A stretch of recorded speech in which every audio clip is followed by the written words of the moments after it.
It's time to stitch the general store on our Automaker's bench pillow.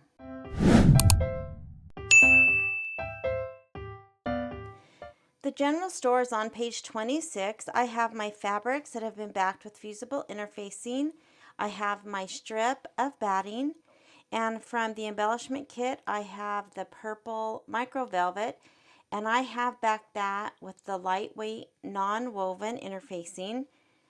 The only piece that I cut with my scan and cut is this little sign. I decided that because these were all squares or rectangles and the building is quite large, I wanted to go ahead and just tack those down and trim them, since a square or rectangle is so easy. Let's stitch the general store. I have opened my USB, and if you are going to bring in the background quilting and embroidery file separately, make sure to adjust the embroidery file down so that it matches the outer line of the background quilting. I have merged and edited mine in software, so I have mine already combined. I'll open my combined files folder and bring in the general store and hit set. And I am again stitching in my 9.5 inch by 9.5 inch hoop. So when I hit embroidery, I can go to layout and rotate. I'll rotate that 90 degrees, and then I will move it all the way to the bottom of the hoop. I'll select OK, and then I like to stitch on the minus plus needle. I will stitch the placement of the batting. I will place my batting and tack it down and trim. I will place my fabric. I will tack the fabric down and run the background quilting. After running the background quilting, if you have not worked in software and merged your design, you will need to skip the next two steps. Those were the placement and the tack down line that go around the embroidery file, and they were used to help align the block to the background quilting. So those two steps will need to be skipped. I deleted those in software, so I am ready to start with all of the appliques. Now, several of the appliques will be tacked down and trimmed and won't have any decorative outline yet. Some will have the decorative outlining.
I'm getting ready to stitch the placement line for this little arch over the window, and you can see one of those, again, long stitches that I don't think will be covered by the satin stitch. So I am going to move with my +1 until it jumps from where it starts over to the corner.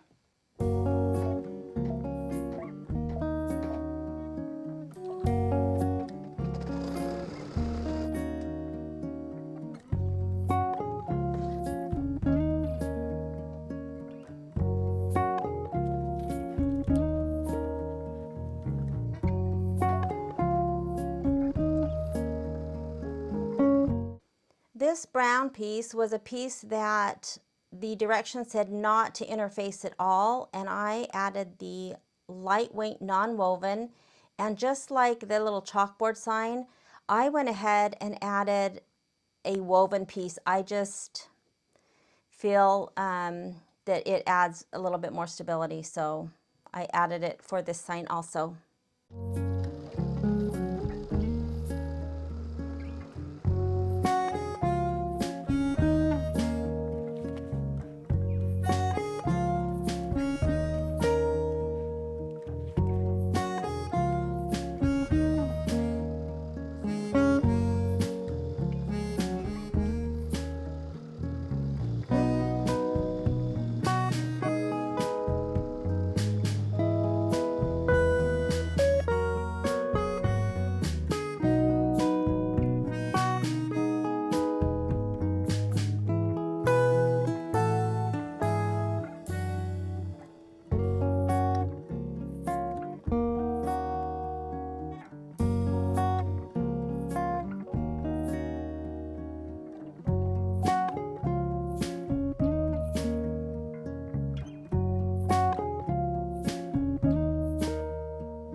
So I was just finishing this very last piece, and it hit me that this is the linen color against the light background.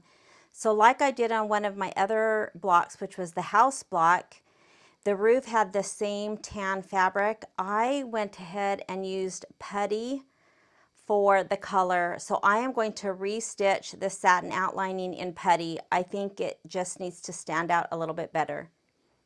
It's moved on to the next step, of course, so all I need to do is use my up arrow, and it's going to re-stitch that satin outlining with my brown thread. And I think it looks great, better than the linen, because it makes the building stand out.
It's time to do one of the little stalks of corn with the fringe top, and so I have used my Vanish Light. I have the water-soluble bobbin in and going to stitch that cute little fringe top. After, I will put my regular bobbin back in and finish the little corn stalk.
So here it did another huge jump stitch. I'm going to cut that.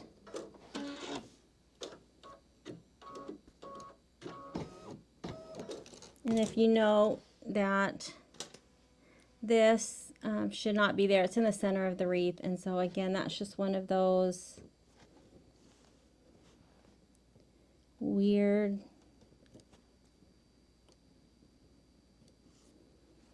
jump stitches. I call them jump stitches. They're not technically a jump stitch, but I'm going to go back just a couple. So it jumped all the way back. So now I'll do my plus one, and that will get me to the right spot.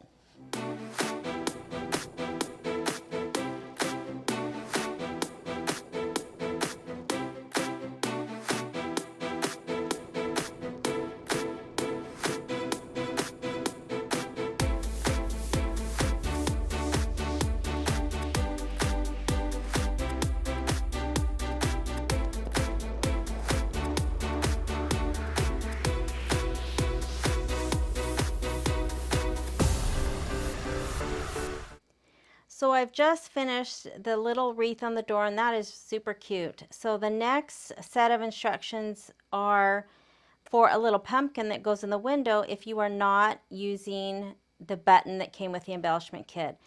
I am using the button, so I am done, but if you don't have the embellishment kit or are stitching this again, you will need to go ahead and stitch out that cute little pumpkin. There's, I don't know, 4 or 5 steps to finish this little pumpkin. Now there are a few jump stitches in the general store, as well as the number sign on the door, and then it's done. However, I have one spot that I think I might try to restitch over.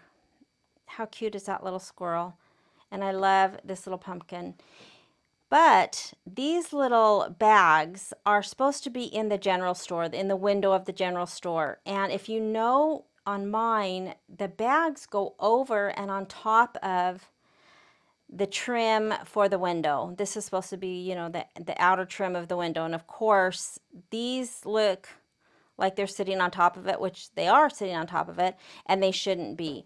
Now, all of the pictures that I can find don't show that. I know this is hard to see, but I can tell that these stitches on the outside of the window are below the two little, and so I'm not sure why mine don't seem quite aligned. I thought maybe something got out of alignment, but after those bags stitched, the squirrel stitched, and he is lined up with the bottom. He's fine. The pumpkin's fine. And so I just am not sure why those came down so low. So let me show you what I think I'm going to do. Now the next few steps are for that pumpkin in the window. I have the buttons, so I need to skip those. So I'm just going to use my down arrow until I skip through those. One more. And now you can see I'm back to the very first step, which is the batting placement. I'm on step 0. So I am going to use my down arrow until I get to the decorative outline of that bottom window.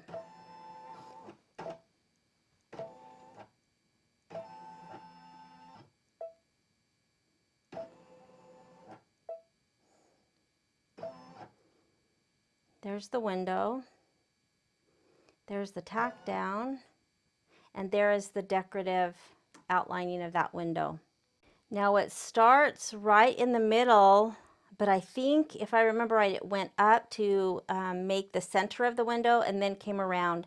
So I am going to use my plus 10 until I get back to that little center divide,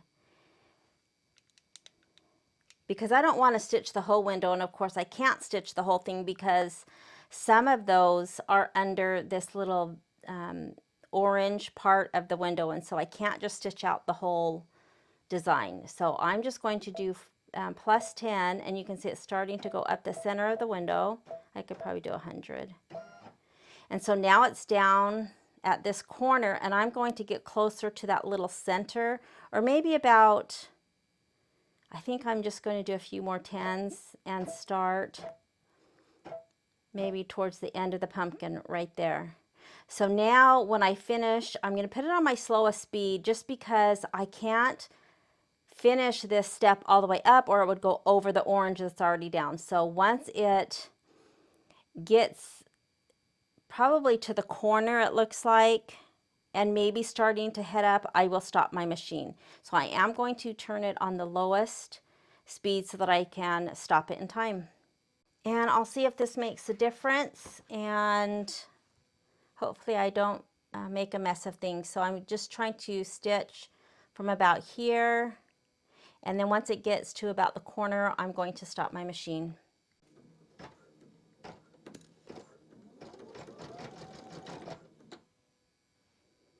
Okay, I can already tell somehow I am not in the right alignment. Let me show you. I'm going to cut the thread.